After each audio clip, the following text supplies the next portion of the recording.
I'm on the board of, I'm Laura Lee Martin, and I'm on the board of the Democratic Women's Club of Santa Cruz County. And today's topic is one that we've been thinking about for some time.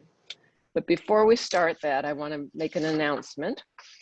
The DWC board has voted to endorse Senate Bill 380, and that's the end of life options renewal. We also endorsed the original bill in 2016. The original bill was set to sunset this year, and SB 380 renews it. So we want to thank Senator Monning and Lois Wolk for sponsoring the original legislation, and for Assembly Member Mark Stone for signing on as co-sponsors for the renewal. So that's something we're quite excited about. Now, for our program, Be Safe or Be Bold, a discussion on the direction of the Democratic Party. And we clearly don't have enough time in this hour and a half or so to make this, to completely discuss this, but we're going to give it a shot. Divisions over strategy within the Democratic Party are nothing new, and we're a big tent party and we have our differences. However, the question of how to focus the party's work take on new significance now that the Democrats control, even with a slim majority, both houses of Congress and the presidency. There are serious concerns about our losing the Senate and even the House of Representatives in the upcoming term elections in 2022, and we should take that very seriously. So today's discussion, we have three speakers.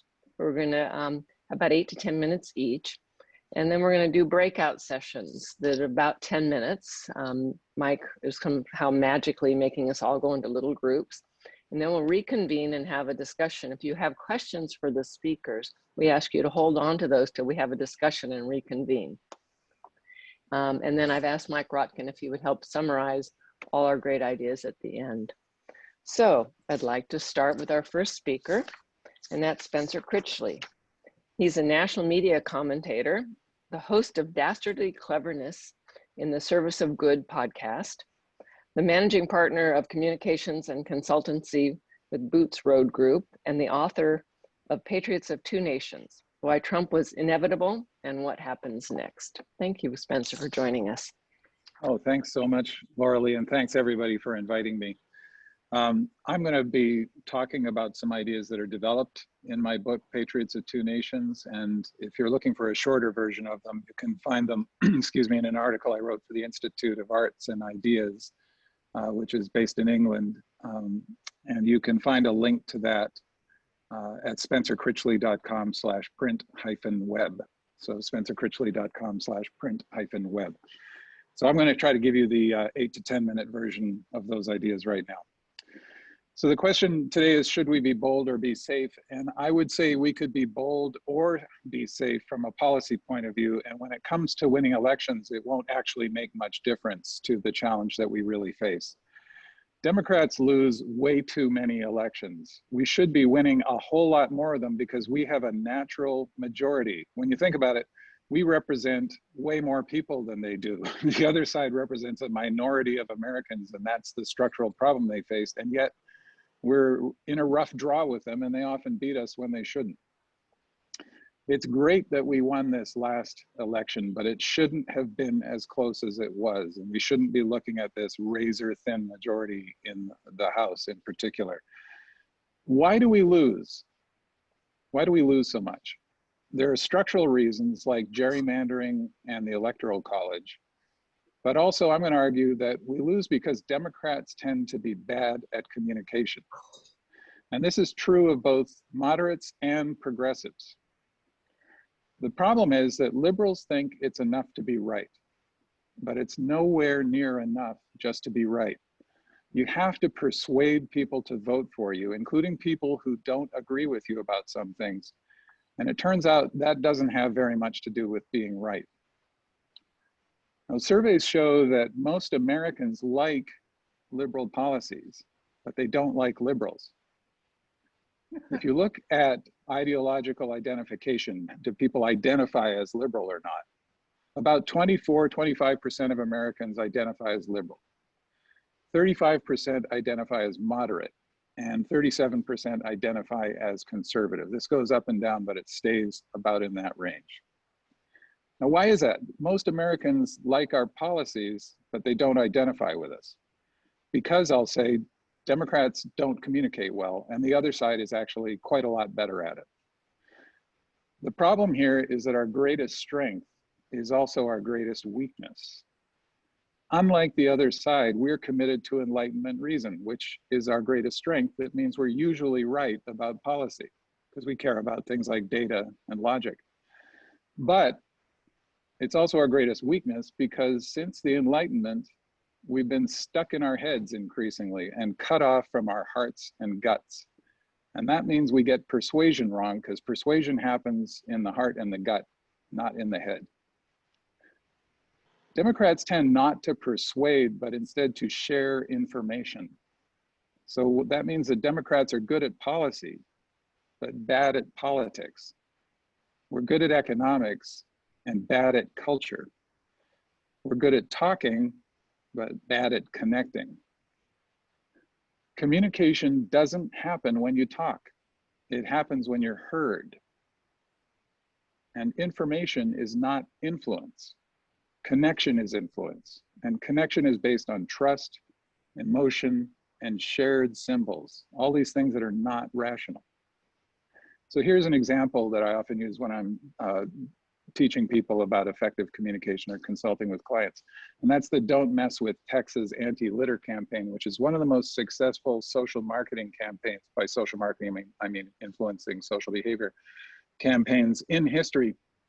Now in Texas, like a lot of places, they had tried for many years to try to get people to stop littering so much, and they kept failing. And in fact, often their campaigns would lead to more litter. And then they discovered what they were doing wrong was they weren't actually thinking about the people they were trying to connect with. And one of the problems was the use of the word litter. Texans don't say litter. And as soon as you say a word like litter, which sounds kind of fancy and kind of Eastern, frankly, you lose them. So Texans actually say mess.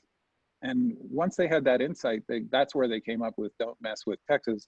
And everything shifted. And they realized, stop making the argument about the environment or the way things look, and instead have like the Dallas Cowboys or Willie Nelson or other Texas icons talking about don't mess with Texas. It was all about cultural values and feelings, not about facts and logic. And it meant getting to know the actual people you're trying to persuade. And too often Democrats don't do that. They don't get to know the people they're trying to persuade. Instead, they just make assumptions about them and then skip to giving them the right answer. You're 5 minutes in. Thank you. So that, oh great, I think I'm about halfway through. So check out this irony. The other side is trying to screw the people that we're trying to help, but they lavish way more attention on understanding them. And that feels like they care a lot more in many cases. Consider this, more than 90% of Black Americans are Democrats, but many Democrats will be surprised to learn that only about 25% of African Americans are liberals, about the same as the general population. Or consider the assumption that the #1 issue for Latinos is immigration.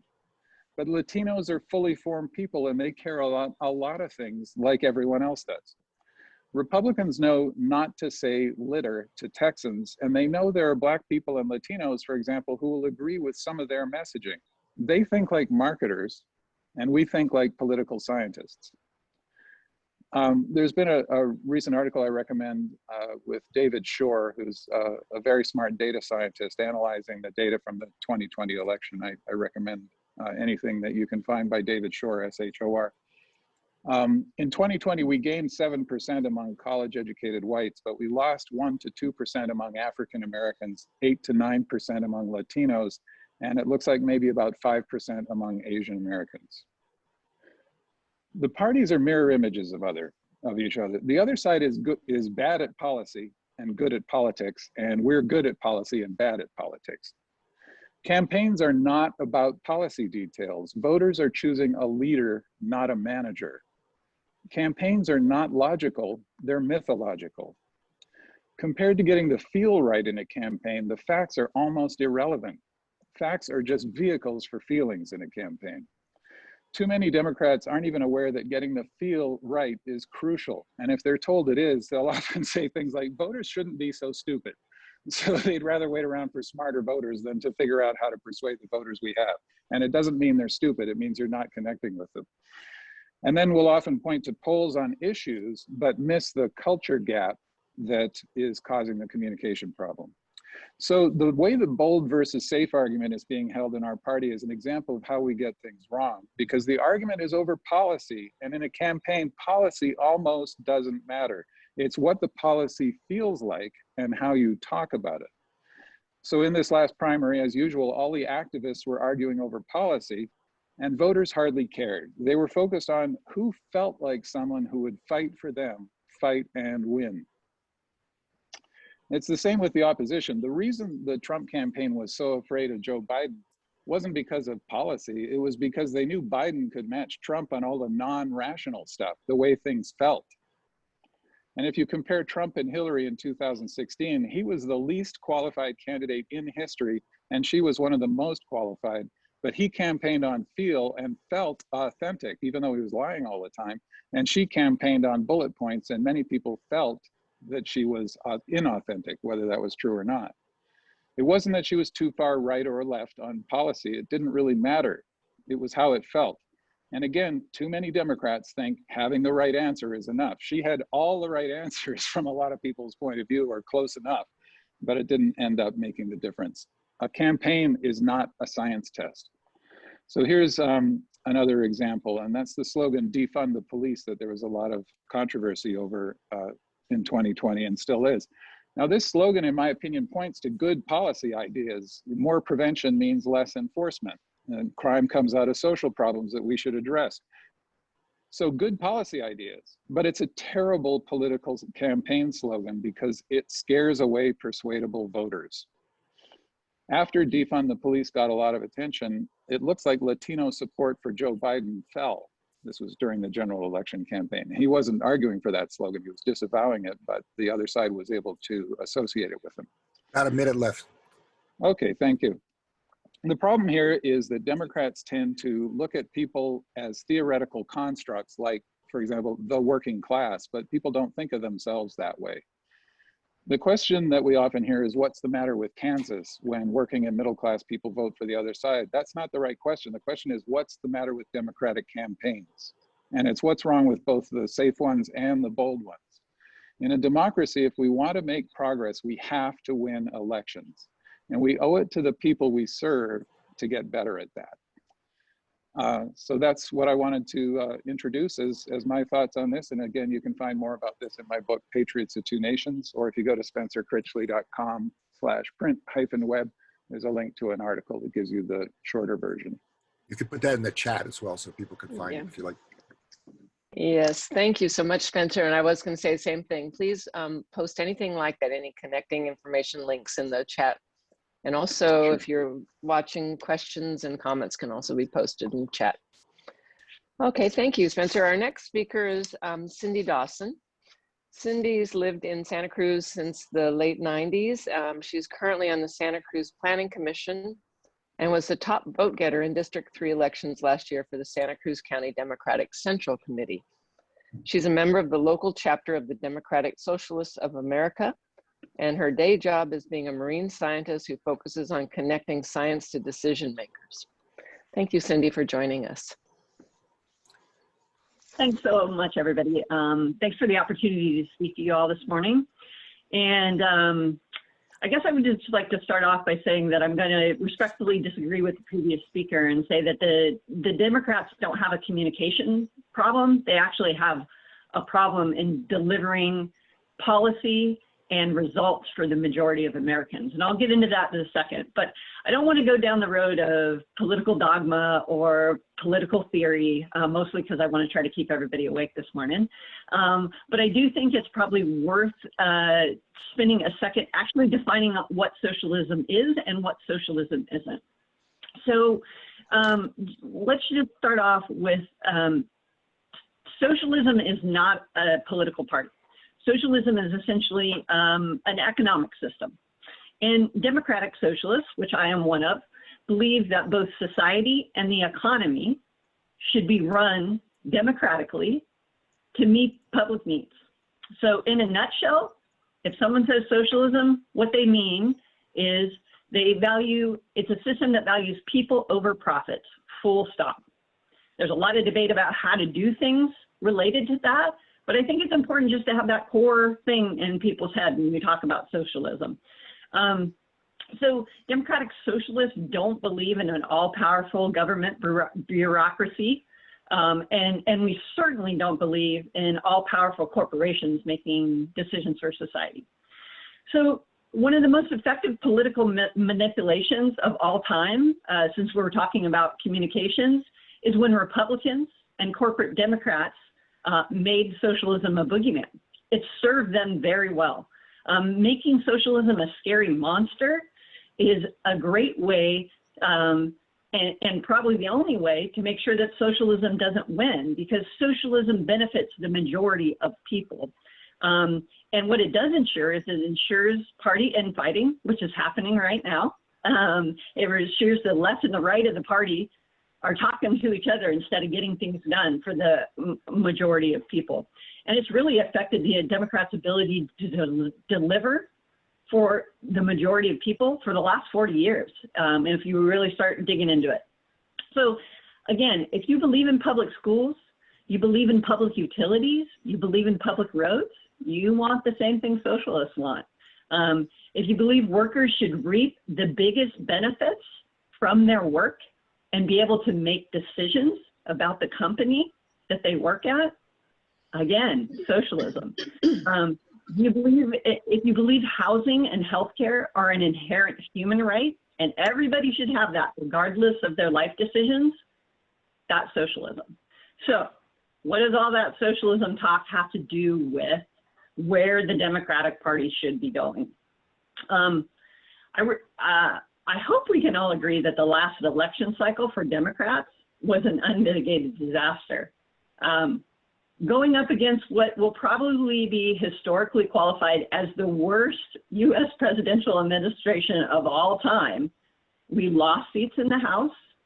We failed to gain a filibuster-proof majority in the Senate, and we lost down ballot races across the country. So,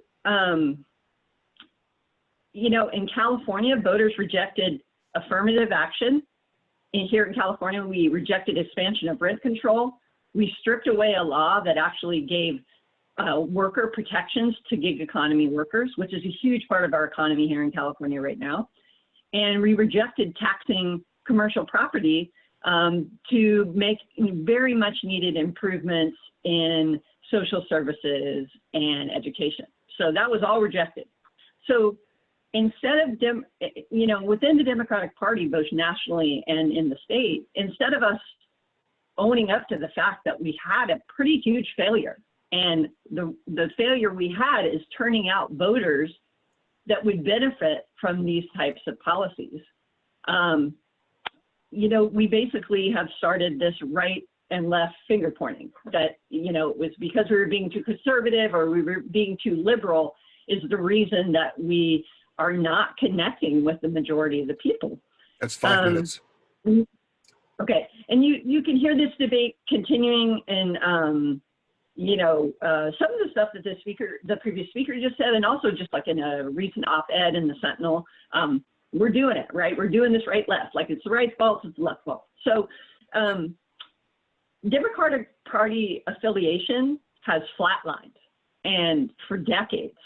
So what we're doing is not working. And I think, you know, it's because we're not delivering policies that affect people's lives, the majority of people's lives, right? So no party preference is the second biggest party in California right now, and it's growing. And Democratic Socialists, we had 6,000 members in 2012. We just, in 2021 in January, we're now at 90,000 members nationally. So what the Democrats are doing is not connecting, not delivering, and I don't think it's a communication problem. It's just the fact that we're not delivering for the majority of the people. So what Democrats have actually been doing is making policy for the 2% of Americans who hold 50% of the wealth. And we've been calling that a centrist and moderate position. But making policy that benefits the 2% is not a centrist position. It's actually very radical, right? Deregulation under Clinton, corporate bailouts, Wall Street bailouts under Obama, those were radical policies because they actually were only benefiting an incredibly small amount of Americans. So when we talk about policy benefits that are for the majority of constituents, that's not a radically left policy. That's a centrist policy. So a $15 minimum wage, affordable public college, paid family leave, labor laws that elevate unions, substantially higher taxes on corporations and individuals, those are not radical policies. Those are centrist policies because they actually benefit the majority of Americans. So the 80% of families who've been left behind by 40 years of trickle-down economics, which Democrats have played a big role in, they don't think that these policies I just mentioned are centrist policies. They're what the majority needs. So Democrats are not going to get people to come off the sidelines by being less bad than the other side. I will agree that that is a communication problem, because saying that we're less bad than the alternative is not going to motivate someone to come off the sidelines. And because of gerrymandering, the only way Democrats win is by growing the party. It's simple math. And the growth potential for the Democratic Party is workers. We used to be a party of labor, and we've turned our back on that. And there's numerous party examples over the last 40 years. So the growth potential is in working class, working poor, and young people. And we need to turn our attention to delivering results for those people, making policy that benefits those people's lives. So it's not a communication problem that 6 months, a year before an election, we start talking about all these why you should vote Democrat. People know why, because their lives have been made better by what Democrats have done. That's how Democrats win. That's how Democrats get people to come off the sidelines who've been disenfranchised, disengaged in politics, and join the party and move forward these policies that the propaganda wants to paint as left, but actually are centrist policies that benefit the majority of Americans. And I'll go ahead and stop there. Thank you so much. Thanks, Cindy. Our third speaker this morning is Joy Flynn. She's a community activist. She's in the respiratory business. She's a specialist, and she's facilitating courageous conversations with the city of Capitola and its residents in the First Community Anti-Racist Series Forum. She's also the founding member of the Santa Cruz County Black Coalition for Justice and Racial Equity. Thank you for joining us, Joy. Thank you for having me. And I am a founding member. There is a group of us that came together to form the coalition. And I am in pharmaceutical sales. That's the respiratory part. Thank you. So I have this really unique perspective and position working for corporate America, and then also, kind of just being a Black woman in Santa Cruz during this time. I did not want to go first because I really wanted to listen to the first two speakers, as I wouldn't consider myself apolitical, because clearly I have a stand and I have a viewpoint, and I feel like that's what I can offer as the minority speaker. I hear you both, Cindy and Spencer, if I may call you by your first names, saying the same thing in a lot of ways. And I really, really resonated with Spencer, with what you were saying about the connection. And that's why I've been able to connect with so many people and get so much done, is because I'm meeting people where they are and listening to them.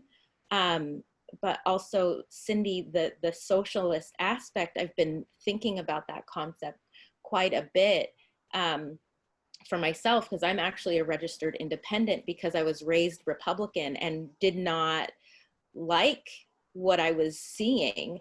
But still, when I turned 18, I couldn't if I had registered as I felt suppressed. I felt like I could not register as a Democrat. So I figured the medium would be an independent, because I felt like there needed to be bipartisanship and conversations between both. And I felt like that was where I could fit. But I think, you know, Cindy, you talk about the communication and policy. It's both and. It really, really is. It's about connecting with the people, educating the people. And when I say the people, it's the majority of people, but it's the minority. It's the oppressed, really. Communicating with the group that these policies are in favor of them. And communicating that from a space of recognizing their experience as oppressed people, and recognizing that that they need a voice, and that they have a voice, and that the Democratic Party recognizes it, sees it, wants to do something about it, so that people feel supported. I think that's the way that that people are going to feel really advocated for. I think that really is what it comes down to, is that advocacy piece. You know, the thing that I do, I've been on panels before. I don't often prepare words unless it's a speech. I do a lot of kind of back and forth communication and feel much more comfortable in those situations. But it's this balance, I think. Really what needs to happen is that we need to find, nominate, endorse, support campaigns financially, and elect Black people into office. I think but that's hard to do here, right? Because there's not that many Black people. I'm looking for my notes, but I can't, I was not planning on taking up all of the time. But, you know, it's a balance. Well, you have to really just choose politics or people, you know, and economics or ethics. And I think that once that is what the individual chooses, and I think the Democratic Party can choose people and ethics. And because there's been such a turn off to politics, we have a lot of apolitical people who just don't even want to get involved. When, again, people are felt like they're heard and seen, and their struggles are valid, and that there is going to be policy fought for and made and changed for their benefit. I think that, and how to communicate that on an individual level, it's kind of grassroots, I think, is the way to go. That's 5 minutes. Yeah, and that's kind of where I was just about to stop, because I want to open it up for, I know people have things to say, and I'm really, you know, getting fully back into politics in the year. I was explaining before we got on everybody got on the call, that I was kind of one of those people that was teetering being apolitical and not really having a stand, and not wanting to listen, and not wanting to be involved, because it just got to be too much. But now, with all of the social injustice that's going on, I couldn't stand back and not be a part of trying to create equitable policy for the oppressed people. But that being said, and I will close out again with what Spencer was saying and Cindy was saying, I think it's both and. I think it's communicating. I do think it's communicating the the need of the people and advocating for the people. And some of that will include what is traditionally called socialist. And it is hard. I mean, socialism has a lot of really good ideas. It's very supportive of the working individual and does not allow for this 2% to continue to gain. And that is a huge part of the problem. And that the wealth needs to be disseminated a lot more equally. But when we communicate that, it needs to be communicated with a sense of care and heart. So that's. Thank you, Joy. All right, we're gonna do a little bit of magic now somehow, at least Mike is, and he's going to break us into smaller groups. And Mike, we're gonna have about 10, maybe a little bit longer. Just 10. 10 minutes? 10 minutes. And then we'll all come back together. So in these 10 minutes, please make sure everybody in your group has a chance to talk and really sort of just share ideas and see how you feel about the speakers so far and where you think the party ought to be going. Okay, so I'm really impressed how you did the breakout rooms, Mike. That was pretty cool. Yeah. Actually, one of the easier things on Zoom. I know. Yeah. We've learned Thumbs so up much if you thought anymore. that was sort of cool. I thought it was cool. That's all right. Stay with cool. Yeah. All right, so we still have about 5 Yeah, more good people, I job. think, Thanks, to Mike. come back. Is there still a breakout in place, or are they all back? I think they've all been closed by now. So we may have lost people, but that's,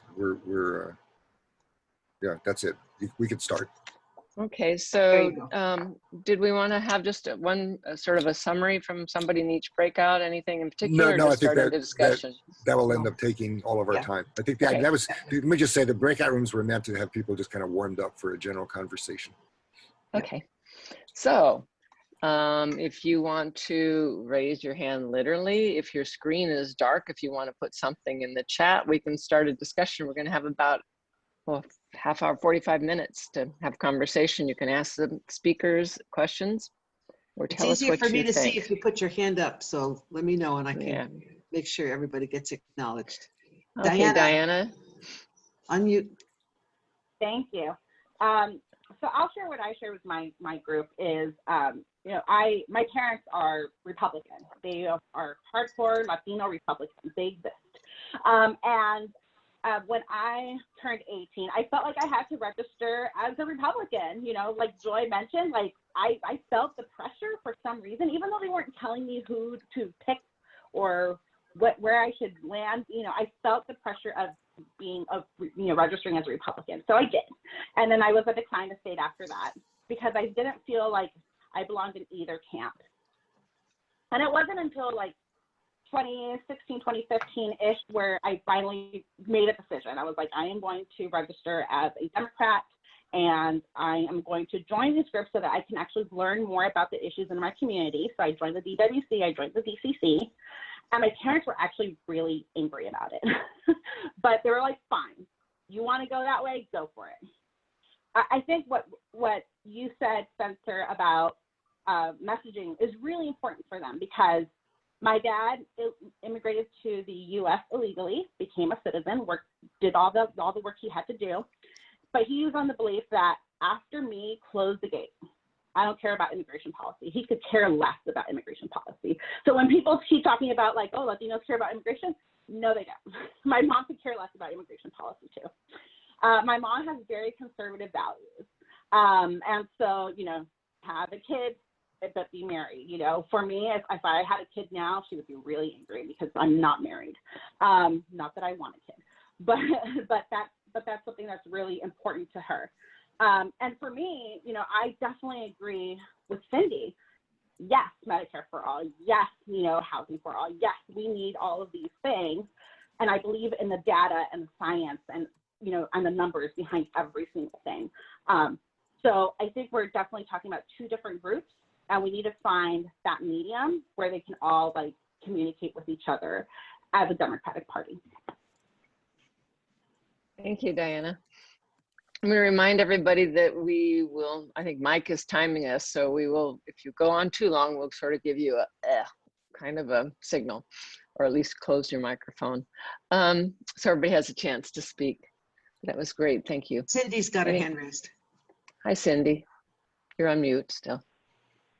Here. Yeah, I just wanted to follow up on what Diana said. And again, I think the discussion about communication and connecting with communities absolutely is important. But I also think that we need to focus on that elections, because we're kind of talking about the policy platform of the Democratic Party, which is the foundation for elections, come down to math, right? And so Diana's parents are never going to vote Democrat. Right.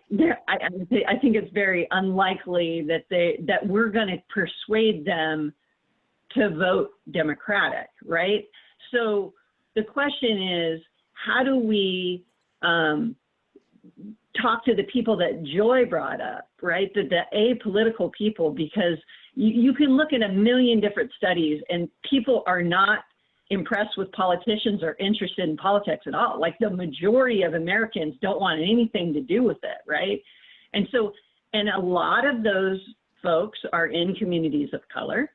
And so how do we get those people to come off the sidelines? And so to me, how you get those people to come off the sidelines is you deliver to them things they've been asking for. Because even if communities are apolitical, they're asking for things. They're wanting for improvements in their communities. They're wanting for certain things. And so if you deliver that to those folks, that's how you grow the party. That's how you get numbers, and that's how you win elections. So I just wanted to emphasize that point.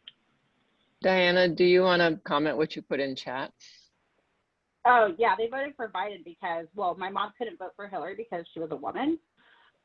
And my dad voted for Trump in 2016, but he couldn't vote for him this time because he didn't follow through with what he said. So between you, we're all eyes. So I wasn't surprised by their decision, but it was actually more disappointment overall that I felt rather than being surprised. I think Stacy's got her hand raised. Hey, Stacy. Yeah, I wanted to echo a little bit about what Cindy said, and I'll sort of repeat something I said in my breakout room, which is that I live in an RV. It's a nice RV, but it's, I'm a high school teacher, and I have felt housing insecure for the last 5 to 7 years. And like, literally, I'm obsessed with my housing situation. It's like all I think about. And so, I make a lot of money compared to average working people. So my guess is that there's probably a lot of, working people who are like, they're just desperate. They're hanging on. It's the main thing they're thinking about is like, how are they going to put food on the table? And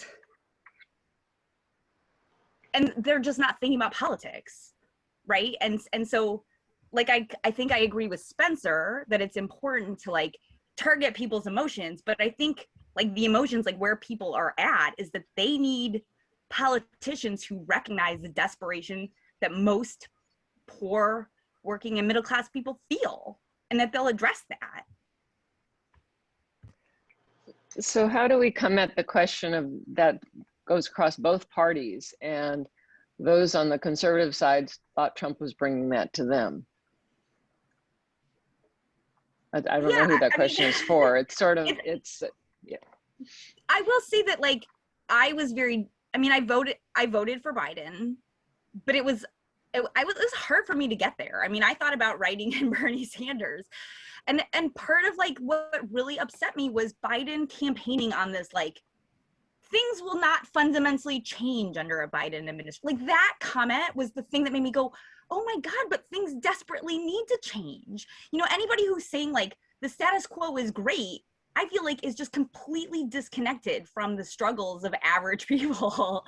And I think that like if Democrats were championing a bold agenda, like Medicare for all, $15 an hour minimum wage, you know, free public higher education, you know, even like programs that help people, like expansion of housing assistance, and, you know, a Green New Deal where people can have strong, reliable union jobs in the green economy. I mean, I feel like all those things would actually like inspire people like me who are really just focused. I mean, and I'm not apolitical. Let's be clear, I am not apolitical, but I think there are probably people like me who are so desperate that they are apolitical, that they're just too busy focusing on getting through the day.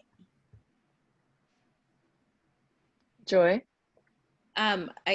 That is so well said. I think that the working person is so busy trying to survive and been so slighted by the political system and doesn't feel they have a say or a voice.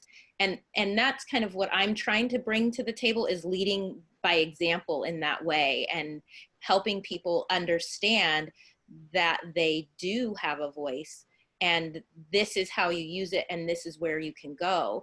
And so what needs to happen, I think, for the people who are well informed and politically minded, to be able to amplify the voice and the needs of the people who are really, really busy and overwhelmed, the needs of those people to the forefront, and doing so consistently, which will build trust within the party. And that's, it's going to take a while to rebuild trust when, you know, there's just been so many lies and just, so trust, I think, is the thing that needs to happen. The one word that came up in my small discussion group was compassion. We talked about, that kind of goes back to what Spencer was saying, is the compassion. And then also to be able to engage in these conversations with other people, with different mindsets or similar and varying mindsets, is to go in without defense. Because if you are defensive, you can't listen. But when those defenses go down, especially when it comes to, you know, racial equity, people tend to get really defensive. Or when you hear, you know, what was talked about earlier, defund the police, it just is met with defensiveness. But when that defensiveness is away, is gone, then people can really listen and hear what's behind that, what the need is. And for people such as yourselves, you're in a powerful position because you know how to navigate the political system, you know who to contact or how to make contact, what to write, what to say. And a lot of people don't understand that. And so that's why I go back to meeting the people where they are and inviting them in by teaching them how to, and reminding them that they do have a voice, and this is how that they can use it, and consistently showing up for them in ways that help them know that you are advocating for them on their behalf, even if they don't have the mental or physical capacity to do it for themselves. Okay. Mike, you had something? Yeah, I liked, honestly, all the comments that all three folks made. And I think we have to try and figure out how those things get combined into a strategy for the Democratic Party. The idea that how we communicate those things is absolutely critical. And I thought Spencer was totally correct that the Democrats have done a horrible job of that. For me, the most important underlying reality in politics right now is the fact that since 1970, the real wages of the vast majority of Americans have fallen. In other words, the real wages, it's a simple economic concept. It's how much services and goods can you buy? And that's fallen. It fell like badly starting in 70. It had been going up since World War II, and people had expectations. Things were going to get better. Their kids were going to be better off than they were. That's not been the case practically since 1970. It fell dramatically further in 85 when Reagan was president, took a huge dive in 08 at the beginning of the Great Recession. And so as a result, people have expect that government's not doing anything for them. And it doesn't matter whether Democrats or Republicans have been in office on that statistic. And it doesn't explain why people think Trump would help them out of that situation, but it certainly explains why they're not happy with someone like a Biden or Hillary or someone else, if they get the sense that they're not going to address that pretty fundamental issue. And it's not that they're all starving to death, although there are people who are in a terrible situation, especially around housing, but it is a problem that people have just the sense that things are not getting better, they're getting worse, it's going to be worse for them and their kids. When you look at all the folks in tents in Santa Cruz, part of that issue has to do with the lack of affordable housing, but a big piece of it is people don't have income. There's a huge class of people, it's age-based to a great extent, of people who've entered the economy in this period we're talking about, and who were born in the 90s or whatever, and who basically don't have the income in this town to rent a studio, much less buy a house or something, which would have been the case, or the expectation or the hope before 1970. So the Democrats have to figure out how can they address this issue. And I don't think taking symbolic actions or being bold, and I'm a socialist feminist, but I don't think talking about the long range goal of socialism, although that needs to be done, is the way you're going to win voters over. I think the question is going to be, what can the Democrats actually deliver at the level of at the national level? And they can deliver on some stuff, but not on everything. It's such a tight, and that's a very practical question here about Democratic Party politics.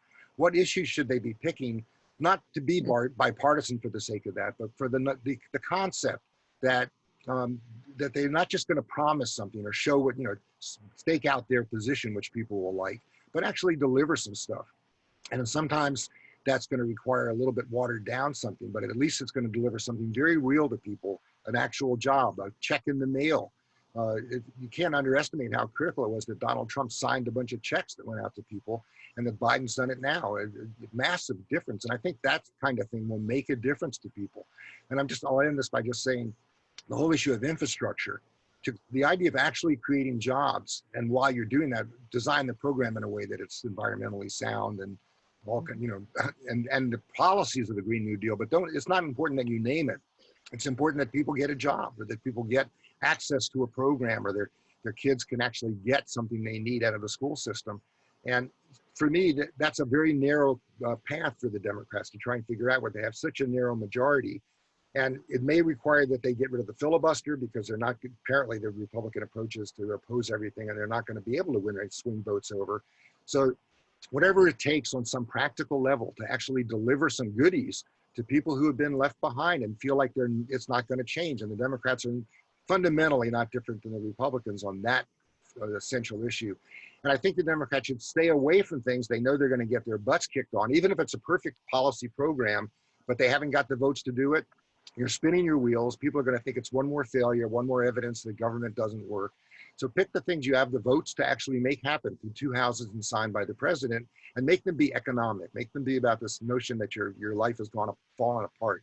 That's what I think the Democrats should be focusing on. Thanks, Mike. Cindy, your hand's been raised. Sure. Totally agree with lots of what Mike just said. And I actually wanted to build a little bit on what Joy said about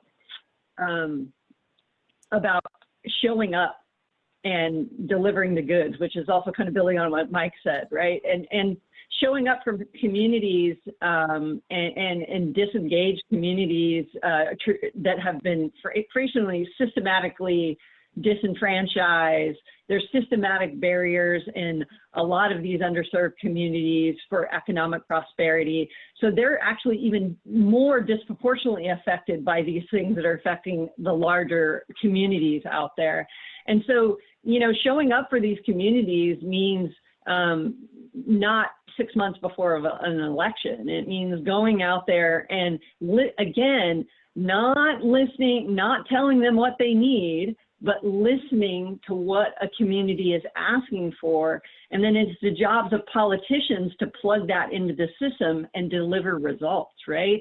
And if you deliver results to those communities, they're going to come off the sidelines for you and show up because their lives have been made better. And what we're not doing is that. And I also wanted to just jump onto this idea of being defensive. You know, I've just joined the DWC, but the level of defensiveness and the level of we're great and doing everything perfect is pretty crazy. Like, it caught me off guard. Like, nobody's perfect, but the Democratic Party, at least a lot of my interactions with it, has been that we're less bad than the other people, and that's enough, is not inspiring. And it's frankly just not true. I mean, we need to own up to the fact that we haven't served BIPOC communities. We haven't served Black, Indigenous, people of color communities. We have not made policies that have made their lives better. Their lives have been made worse by the things that Democrats have done. And frankly, for the workers, we have not made their lives better. We've stripped away union protections. We've done all of these things that have not been great. And we don't need to dwell on that, but we need to own that and figure out how to do better and deliver for people if we want to win, because we have to bring people off the sidelines, because otherwise we're going to lose. Thank you. Let me throw a question towards Spencer. As I'm listening to this, I'm wondering even if we can get away from the concept that the Democrat label brings in people's minds. Is the label Democrat something that we can't move away from and people already have preconceived notions? You're muted, Spencer. I think we should be proud of that that name, and it's wonderful that it happens to be, you know, coincident with the name of what we are, a democracy. So I think it's a great name and we should be proud of it, but we should be better at talking about the values and emotions associated with that, and less, again, about the sort of facts and logic approach to this. Let me just point out in passing, by the way, that there is a very significant difference between the two parties. You know, Obama achieved Obamacare, which did not go as far as a lot of us wanted, or as far as he wanted to go. He agreed single-payer healthcare would be better, but it was a political, just a titanic political achievement that we've been struggling towards for something like 7 decades. And Biden has just passed some of the most progressive legislation since the New Deal, and he is working on the $15 an hour minimum wage as well, that, you know, for technical reasons got taken out of that bill, which politically may actually have done him a favor. I think it might increase the odds that it'll pass later. In larger terms, I would point once again to the communication gap. As I said, people already agree with us about the policies. We have strong majority support for things like affordable healthcare. I mean, almost, I can't imagine anybody's against that idea. People want living wage jobs. They want a lot of the things that we're promising and have for a long time.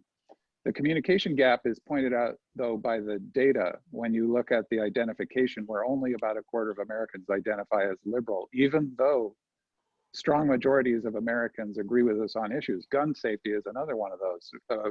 Race relations, tolerance and inclusion is another one of those. You know, we're winning on policies.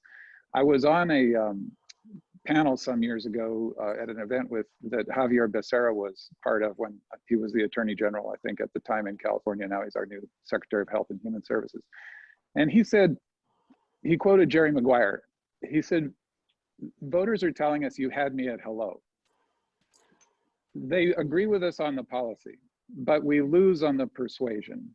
And that's all the non-rational stuff. And something I said in the breakout room is, it's so hard for us to even think about this, to even imagine what the world looks like to people who don't agree with us on the cultural stuff, on the communication issues, because we're actually trapped conceptually inside this Enlightenment framework. This is a lot about what my book is about. And we think that reality is defined by rationality, and we don't realize there is almost half the population for whom that's not true. They see that as a very constrained view of reality, and they will define reality according to faith, tradition, culture, other things. Some of the stuff that Diana mentioned, people who leave us on the issue of abortion, for example, and we argue with them about women's rights, and I agree with that argument, but they're coming back at us with the argument that it's a sin to kill a child, which is how they look at it. There's no there's no connection across that gap unless you are able to understand that it's a cultural communication that's much more emotional and values based than it is logical, and you'll never win that as a logical argument. But the thing is, you can still win elections by reaching people, even people who disagree with you, even if they disagree with you strongly about some things, if they feel like you understand them at this non-rational cultural level. And that's where I believe the data is pretty clear. It shows that's where we've been losing for decades now. Thank you. Stacey, you just put a great comment in the chat. Did you want to read that or speak to that? Sure. I mean, I hear Spencer saying that you know, the problem is communication. And like, I do think that our communication has been poor, but I think it's been poor because we don't have a lot of good things to communicate, right? Like if you look, I grew up in Michigan, and you know, like my first important boyfriend, his dad worked the third shift at a GM plant. They had a nice big house and a retirement fund. I mean, it used to be possible to be like a working person in a factory and live the American dream. And you know, the very first protest I ever went to, I sort of went to unwittingly, but it was a protest of union workers against NAFTA. And I kind of thought like, gee, I was at the Capitol for something else, and I was like, wow, what is this? You know, and I started really looking into it, and like NAFTA, CAFTA, the Free Trade Agreement of the Americas, like all of these things have completely undermined the economy of Michigan, and working people's lives have been pulled apart. That was done under Clinton, right? And so the problem isn't just that like we're not communicating well, it's that we have bad policies. And so then when we have to like communicate something, all we can say is like, oh, well, we're not as bad as the other guy. Thank you. Spencer? Yeah, just if I could quickly, yeah, you know, I agree that we've hollowed out the middle and working class, and we've developed a really predatory economy that sucks wealth out of it and puts it up towards the very top. So I agree with that. And those are very serious issues. And that is the substance of why so many working and middle class people are so understandably angry. But why would those people vote for somebody like Donald Trump, who then, you know, stocks his administration with people handpicked by the Koch brothers and the Mercer family, literally, and engages in the same old billionaire and corporation friendly giveaways, essentially. I mean, he took it to a level of looting that has been hard to match. That's why working people would do that, and middle class people would do that, because they believed him for, you know, for reasons we can challenge all day long in terms of the rational and fact-based reality. But they found him more convincing, and in fact were frightened by a lot of what they were hearing from Democrats. So again, I think because we're sort of stuck in this Enlightenment conceptual framework, and it's very hard to imagine what it's like outside of that framework. As I said in the breakout room, it's as if we're all fish and we're trying to imagine what it's like to be walking around on land. We're not even aware that might be possible or what that could possibly be like. It's very, very hard to avoid going back to the economics and the policy. And I'm not dismissing the importance of those things. They're critically important. But when it comes, what I'm talking about is winning elections. And we can't make progress if we don't win elections, as long, assuming we want a democracy. I mean, if it's not a democracy and it's a dictatorship, then sure, just jump to what you think is the right answer in order that it must be so. But we have to win elections, which means persuading people. And the persuasion part is not done with policies. People, it's really hard to imagine how little the average voter absorbs on the policy level. This is why Trump does these 3- and 4-syllable phrases like crooked Hillary, right? Or the Republicans in general, radical socialists, right? Chinese communists, the China virus, you know, that hateful phrase they've been using, because they understand actually the human mind can only store a few bytes of information at a time, and it stores the most emotionally charged ones. Now, again, this doesn't mean dumbing down our positions. It doesn't mean pandering to the other side and trying to be just sort of Republicans light. We can actually be very bold, as I believe Joe Biden is being very bold on the policy level. In fact, there are ways we could be bolder. I agree with that recommendation. It's just, how are you going to persuade people to vote for that? Socialism is a good example of this as well, and I realize I'm going on a bit, so let me wrap it up in a sentence. Okay. But socialism is, you know, has a lot to argue for in a lot of people's minds, but the brand is the problem there. So I've seen there's several hands up, and Peggy, I wanted to catch, did you have something before Nora and then Cindy? You want to go next? Okay. Spencer, my question is for you. When we talk about communication and persuasion, I guess my question is, what's the problem with the learning curve? The Republicans figured out many, many elections ago how to use marketing and advertising strategies. What's the problem? There's a lot of smart people in the Democratic Party on all levels, and why haven't we? What's the challenge and obstacle to not being better at marketing and communication? And I don't mean that in the superficial way. I mean it in just what you're talking about of persuasion. Yeah, thanks. Well, as I point out in Patriots of Two Nations, and I'll be saying more about this in my next book, since the Enlightenment, we've been raising generation after generation to think within this rationalist framework, which in many ways is wonderful. It's where we got democracy, and we freed ourselves from all kinds of bigotry and superstition and made tremendous technological and economic progress, etc. But it's also a kind of prison. And if you look at the history of education following the Enlightenment, especially since the 19th century, we've been training people to think in this rationalistic framework. And I'm not the only one to notice this, it turns out. There's quite a history of this. And it's hard for us now as Enlightenment liberals to even think outside this framework. And I think we see this frequently in discussions such as this one, that people keep turning back to the rational analysis and coming again back to the voters with more facts and more logical arguments. And this is an indication, and it's really important to understand what it would be like to, for example, here's an example I use in the book. If you walk into a church where people are conducting a service and you say, you know, there's no scientific evidence that any of this is true, that's not going to get you anywhere. And in fact, it indicates you don't know what those people in that room are doing right now. So I'll stop there. Okay, thank you. Yeah. Mike, I had Nora next. No, fine, of course. Okay, all right, thanks. Nora? You're on mute. Thank you. You know, if the Democratic Party, either nationally, statewide, or locally, comes down to a discussion of marketing and communications, then we have truly lost our way. Marketing and communications did not put Joe Biden in the White House. Marketing and communications did not put Raphael Warnock and Joe Ossoff into the Senate. Stacey Abrams put those two guys there, and she had a lot to say about Joe Biden getting to the White House. So as we debate policies versus our ability to articulate the fact that we don't really do much, and when we look at some of the political work that's being done now, you can kind of do a side-by-side comparison of the Democratic Party's policy work and Bernie Sanders' campaign platforms. So as long as the Democratic Party keeps marching left, we should be okay, because we'll be able to capture new voters with new concerns that we better be out in the community listening to. And I say that as a 1st District representative elected to the Democratic Central Committee. Thank you. Thanks, Nora. I had Cindy up next. Yeah.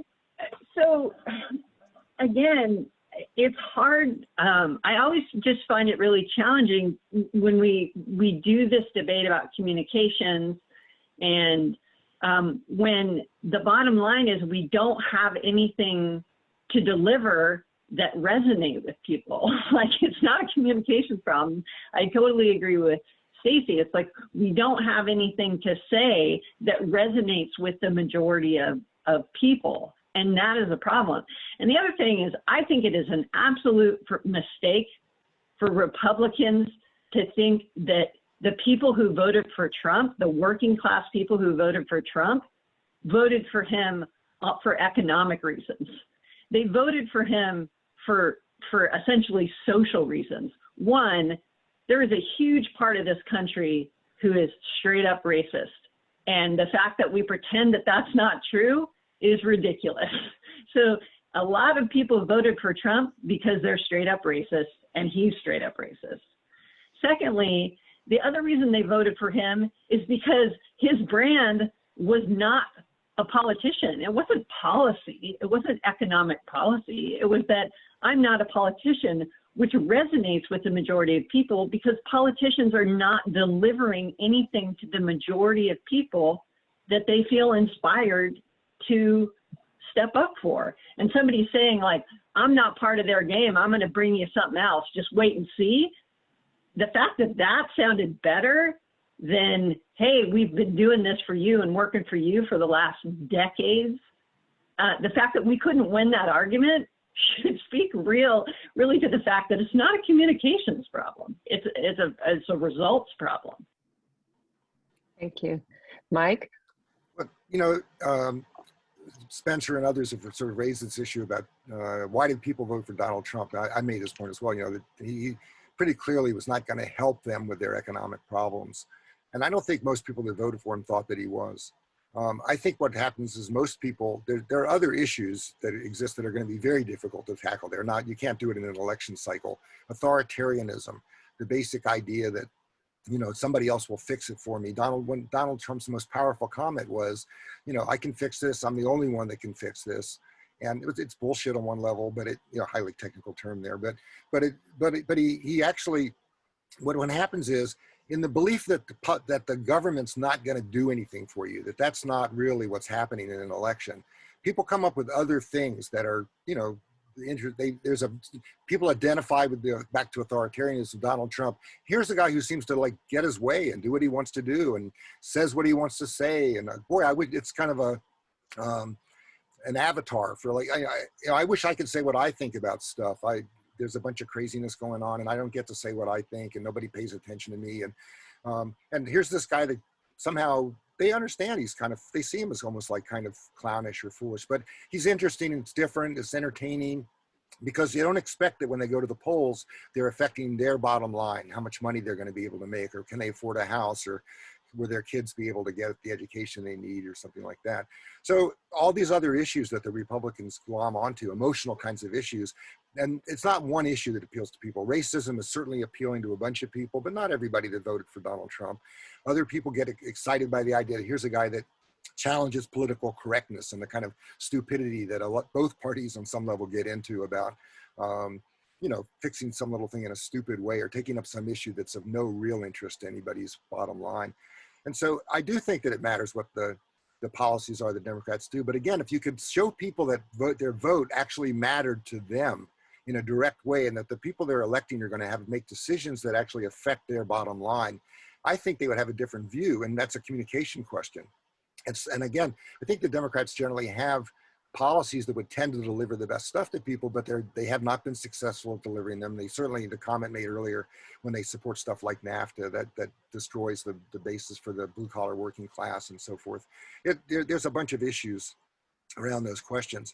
But I think the issue is, how do you get people to believe that politics is something that matters to them in terms of their daily life, and not simply a show in which they get to vote for and it wasn't before Donald Trump.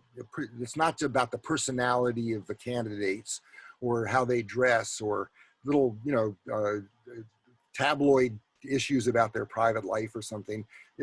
Politics should be about like, well, what's the government, what are the programs? What's the government's going to deliver to me? If I vote for this person, how will that change my paycheck, or how will that change my, you know, other issues in my community in some real way? And the Democrats have not been good at communicating anything about that, and they certainly have not been delivering on those kinds of things. And so the question is, given 2 houses of Congress and the president, what kinds of things could we deliver that in the short term, before the next midterm election, would actually show people that the midterm election matters to them in a real way? And I don't think it's around broad slogans like, you know, we believe in working people, or socialism, or whatever, even if you come up with a different name like Tom Hayden tried, you know, economic democracy or something. That concept's not going to resonate, I don't think, with most people. I love it, but they're not going to love it. And so the question is, how do you actually deliver a couple of programs where money shows up in a check in the mail, which they've done? Biden's done that. I think he's been doing some good stuff on that level, but how can we expand that? How can we deliver? You should not take on gun control It's an issue that people care deeply about. It's an essential issue, but you haven't got the votes. You haven't got the votes in the Democratic Party right now to deliver shit. So you go and talk about gun control, but you're not going to change the gun control situation. You're going to debate it, and then you're going to lose. Another example of government failing, talking about stuff and not delivering on it. What are the issues we can deliver on and deliver something tangible, and I would argue economic to people in a real way? And then they won't be living elections as fantasy lives for voting for the kind of most entertaining clown that's out there, and that was Donald Trump. Thank you, Mike. Before I call on the next person, there's a lot of you who haven't raised your hand. Do I see your names? If you wanted to speak up, you can send a chat or show me your image and raise your hand now, so we get to have a chance to have you included. We should point out we have about 15 minutes left, and so that, you know, it's time. Okay, we have about 15 minutes left. Orly, Spencer, did you raise your hand?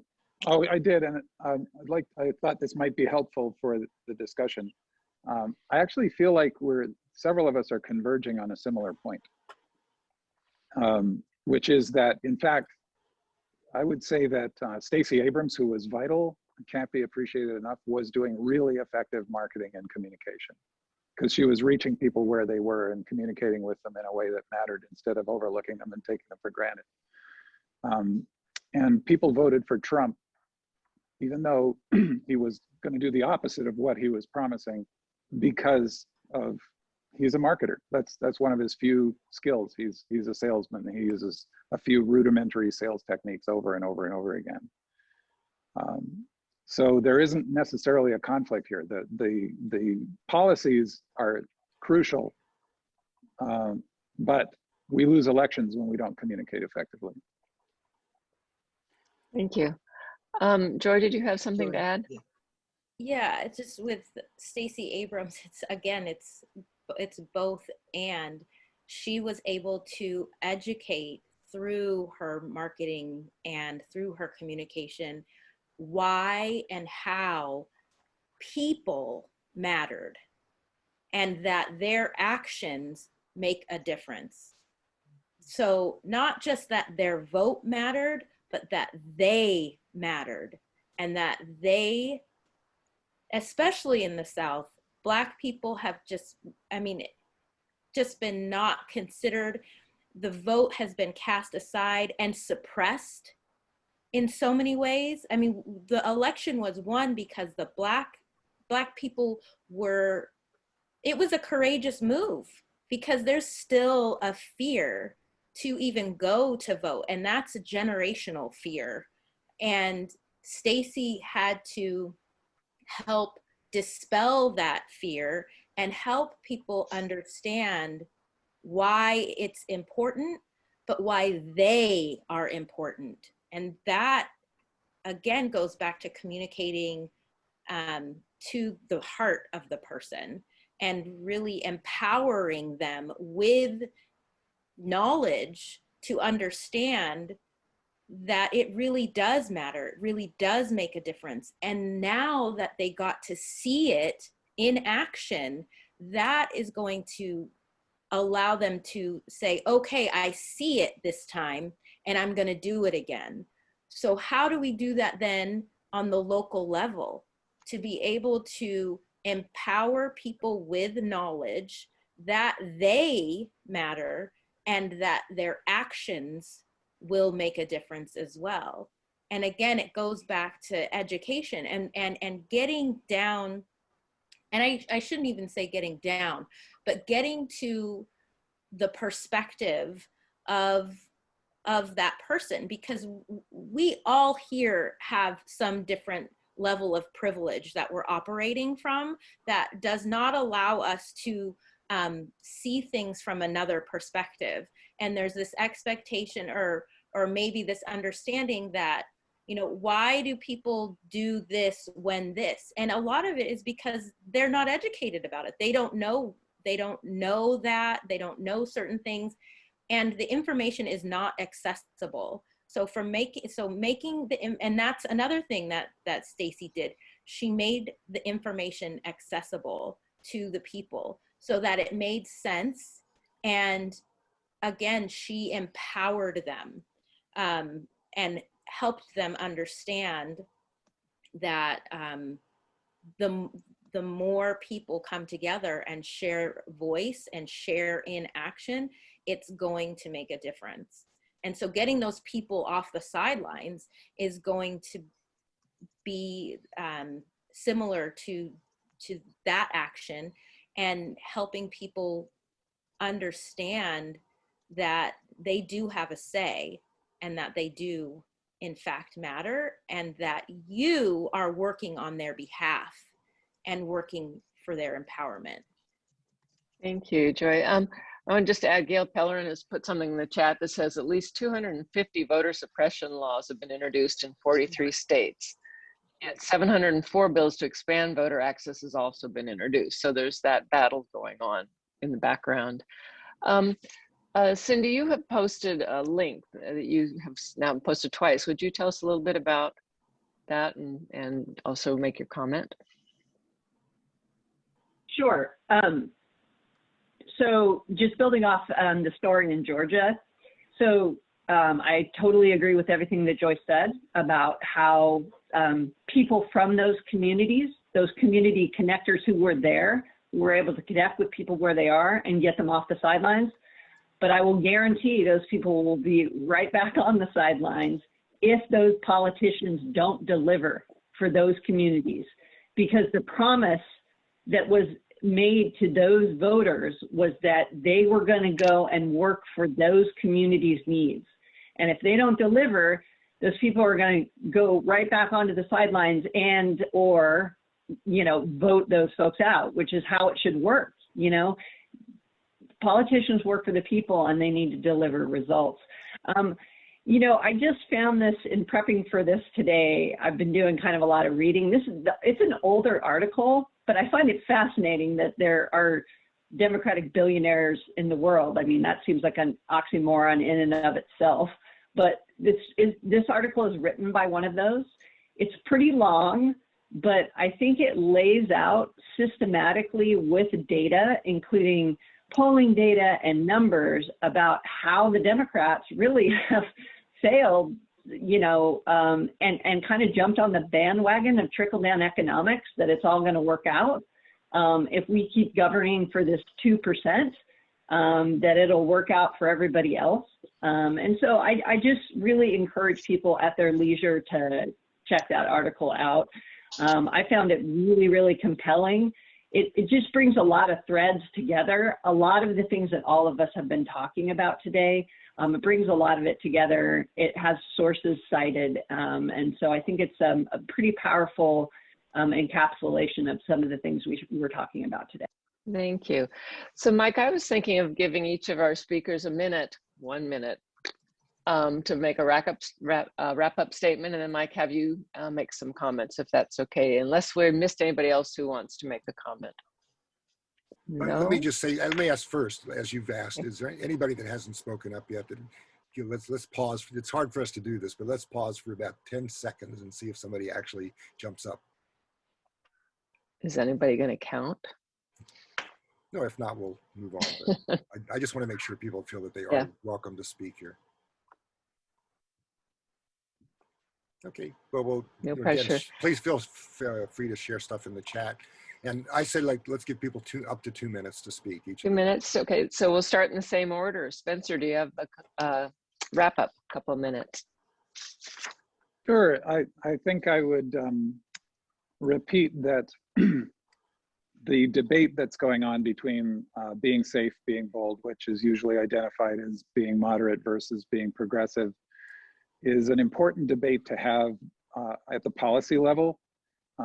It's vital. That's why we have primaries. That's why we have all the different civic organizations we have. Nothing to worry about. That should be happening. But the way we tend to have that debate is an indication of how trapped in our heads, in our rational mode of thinking that descended from the Enlightenment, the Democrats tend to be. Because we think that it will determine whether we win elections or not. And I would say that despite what we want the data to say, because of what we think should be true in the world for good reasons, the data says what it says. And when you look at the data, it doesn't make sense that Democrats who have a natural electoral majority because we represent the interests really of all Americans, because even rich people do better under Democratic presidents. That's true going back to, I think it's 1933, as far back as you measure, we're better on every economic measure for all of the different classes. And the other side, you know, they represent, especially lately, rich people. And that's a minority. And that's why they're playing so dirty, because they can't win on their policies, which only serve really a small minority of Americans. So on the policy level, we should never lose. And yet we do. And when you look at the data, you discover that we're losing voters, and have been really since the 60s, to a large extent because of race issues, for sure, and the other side's exploitation of race issues, but also all kinds of other cultural issues and non-rational issues. And if we, to the extent that we don't understand that, is the extent to which we'll continue to lose elections we should win.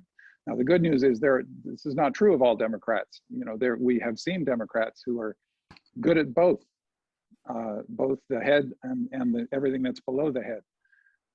And so we can win elections, and doesn't mean we have to be timid. In fact, I'd argue the opposite. And it doesn't mean we have to sacrifice any of our principles. I'd argue the opposite. But we do have to win elections if we want to make progress. Thank you. Cindy, you have closing comments. Sure, I'll try to be pretty brief here and just say that this debate within the party and discussion about head and heart it serves the other side. What we need to do is deliver results, and we don't need to have a policy debate. We need to deliver policies that serve the majority of Americans, and we are not doing that. And so saying that we stand for the majority of Americans is not reflected in the policies that we move forward. The majority of Americans are not being affected in a positive way. Housing insecurity continues to rise. Income inequality continues to rise. So take the last 40 years of what the Democrats have done, and they have not benefited the majority of people. So I don't think we need to have a policy debate about what is radical or what is not. A policy that affects positively the lives of the majority of your constituents, that's not radical. That's literally the definition of moderate, right? If the average person is going to benefit from a policy, that's a moderate policy. And so these things that have been pinned by the other side as radical, $15 minimum wage, increasing the power of unions, go down the list of the squad that people have said is radical, are not radical at all. They're moderate. And if Democrats want to win, they need to deliver results to the majority of the people. And those people, every survey out there says that they support those things. So tagging it liberal or left or radical, it serves the other side. Democrats need to deliver results to the majority of the people, and then they can win. Laura Lee, you're muted. I think you just said joy. I said joy. Thank you, Cindy. Hey, Joy. I just keep going back to the understanding of, a lot of it pertains to what Cindy was saying, I think, with my very democratic East Coast Irish grandparents, understanding that the Democratic Party was the People's Party. And I feel like growing up, there's been, gotten away from that in a really big way. And I don't know if it's just because there was this pull or this persuasion to be more like the Republicans, to meet the needs of people who were voting. But I feel like the Democratic Party has really lost sight of being the People's Party. And while it says it in words, I'm not seeing it in action. And so really getting back to the foundation of who you want to be identified as a party, is going to be the way to go. And really starting from that local level and using the connections that you have on a state and then national level to show what it is you're doing here locally to create that template for change is kind of where I feel like the focus needs to be. And again, returning to being the people's party. That's what I would have to say. Thank you all so much for having me. I've learned a lot. I've loved listening to everybody. And thank you, Joy. More. Okay, Mike, would you like to summarize a little bit about what we've just started the conversation, I think? So let me have a little humility here. I don't think I can do a better job than the last three people did summing up their earlier comments. I do want to recognize, first of all, that this was a really interesting conversation and civil, and not take that for granted. We live in a world where these kinds of things often devolve into horrible shouting matches and miscommunication about, so no ideas actually get shared with anybody. So I want to appreciate not only our panelists, but everybody else on the call. The other thing I want to just emphasize at the end here is that the Democratic Party is our party. And it's not a matter of us being sort of passive observers of what is going down here. We have an ability to, both at the local and I think the national level, to be engaged on these questions and to put our oar in the water, to use a metaphor here. And the fact that Santa Cruz has done that over time, that we've often been in a situation where people here have taken action, spoken up. I mean, our little transit district that I serve on the board of here, stuff has changed federal transit policy, providing additional funding for transit intensive communities. We get about $2 million a year. And we wrote a bill basically that got passed through Congress and through the administration's carrying out of that bill. That it was good for our community, but it turns out good for a lot of other communities. And it's very possible to weigh in on these matters and make a difference and not feel that we're out of it and all we have to do is sort of feel bad about the way things are going. So I think sharing all of these ideas that have been shared on this call with other friends and trying hard to make sure that those get into a wider audience is a really important idea. The main thing I want to do again is thank everybody for the quality comments and the nature of this. And we need to expand more of these conversations so more people feel confident enough to sort of share their ideas in the conversation. That's the one drawback I think from this was we tended to overly rely on our speakers and they had great things to say, but these conversations would be better because I know that everybody that's on this call talks to their friends about these issues. This is not something to go like, oh, I don't have any thoughts about that. No, people have, really strong feelings about this question of where the party should be going, what the president should be doing, what Congress should or shouldn't be doing, and so forth. And I think we just need to be more articulate about that and make more effort to get our ideas out there. So again, thanks to everybody for participation in this call. Thank you. And this is recorded and you can tell friends about this call if you like. If you go to the Democratic Women's website, just Google Democratic Women's Club Santa Cruz County. It'll take about 4 to 5 days to get this up, but there'll be a link to this that people can enjoy this conversation that we've had. Thank you. And again, I echo what you said, thanking all our speakers and everybody's time today. And to let you know that the Democratic Women's Club is doing a series of these forums over the year. Our one in April is we're putting together is going to look at the state of the budgets in the city and the county. So we'll have more information about that we'll send out to you later. But a round of applause for our speakers and for all of you for joining us and your comments today. Yep, thank you. Thank you for organizing such a great event. It was really, really well run. I really appreciate it. Good. Thanks, Spencer. I'm going to end, as the technical host, I'm going to end this call. Happy Saturday. Everybody stay safe. Bye, Julie. Stay safe. Bye. Stay healthy, Bye. everyone. Thank you, Peg. I'm going to stay on the line, I guess, as others leave, because somebody had wanted to talk to me. I forget who that was. Yeah, I just want to say, since Karen and Daryl are on the line really fast, I didn't get to say, I realized right at the end of we got pulled back out, that Daryl was one of the people standing right next to me, right behind me when I did my action in May. And so I think about you from time to time, and was so honored to have you there, that you took the time. Like I'm emotional about it, that during COVID, you know, being so vulnerable, you came out. Like that was huge. So I really thank you so much for that. And it just means so much. Oh, you're on mute. You're on mute. That you came out, Oh, that you brought us together. Likewise, said to our household when I said I need to go and be down at the town clock, they yielded, and so my daughter and I both came down together.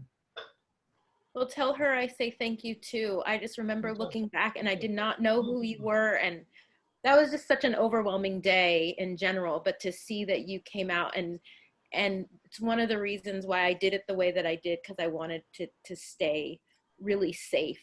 And so I hope you felt safe in the way that it was put together, so that you felt like you could come during the middle of a pandemic, a vulnerable person. So thank you. Thank you. Yeah. And I look forward to being with you on a number of future occasions as well. Thank you. Yeah. All right. Thanks again, Joy. Everybody. I am going to end the call. Anybody else needs to talk to me can give me a call and we'll have a conversation. Great to see you, Karen and Daryl, really. Thanks. Bye-bye.